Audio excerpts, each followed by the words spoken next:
The doctor looked back from the fire. "Oh, you must not talk about dying yet," he said. "I should say not," the old woman added. "When she has lived as long as I have, then she can talk about dying. I've brought 13 children into this world and watched all but 2 die. I know a thing or two about living and dying. She has no reason to talk like that." The patient shook her head. She stretched her hand toward the child. The doctor placed Oliver in her arms. She pressed her cold white lips onto the baby's forehead. It was a tender, loving kiss. This was a special moment between mother and son. She then passed her hand over her own face. Her head dropped onto the pillow, and she was dead. The doctor and old woman worked to save her. They pounded on her chest and rubbed her hands, but there was no use. She was gone. "Oh, the poor dear," the old woman cried. "How sad for the little one." She picked Oliver up. He lay quietly in her arms. "Well, there's nothing more I can do," the doctor said. He put his hat on and picked up his bag. "If the child cries, you can give him some gruel." He stopped before heading out the door. "Shame, too. She was a pretty young thing. Do you have any idea who she was or where she came from?" "None, sir," the old woman replied.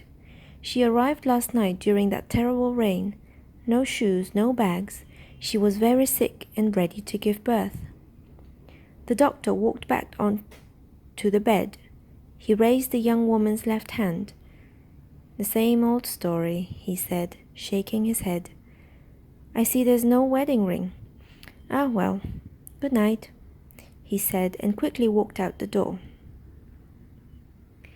The old woman sat before the fire and wrapped the infant in a blanket. She told the woman who ran the workhouse, Mrs. Bumble, that a baby boy had been born. "Ah," Mrs. Bumble said, "another orphan for the workhouse to take care of." She looked at the baby with disgust. "Another mouth to feed. More money from my small allowance." There was nothing to envy in the life of an orphan, especially an orphan raised in a workhouse. Their lives were filled with hard work, little play, and very little food. Very few showed pity or kindness toward them, especially those people who took care of them. Mr. Bumble, the husband of the woman who ran the workhouse, was a town official. The workhouse was one of his responsibilities. He made sure that everything was to the liking of the town council and workhouse board. He was a man who liked to use his power, but failed to realize that no one feared him. His wife, in particular, thought him foolish. The Bumbles looked like one another. Both were short, round, and mean-spirited. It was Mr. Bumble who gave Oliver his last name. He used the alphabet to keep track of all the new orphan names. When the last orphan came to them, Bumble was at the letter S. Therefore, Bumble gave him the name Swubble. As T was next in line, this baby was named Twist. The orphan after Oliver received the name Unwith, and the one after that, Wilkins. "Very good, Mr. Bumble," Mrs. Bumble said. She wrote Oliver's name in the registry book. "It's official now." "All a part of the job, Mrs. Bumble." Mr. Bumble answered, "A town official's job is rarely done." Mr. Bumble did not notice his wife rolling her eyes at his comment.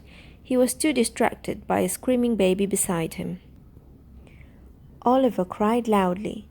If he could have known that he was an orphan, left to the not-so-tender mercies of church wardens and the workhouse staff, perhaps he would have cried all the louder.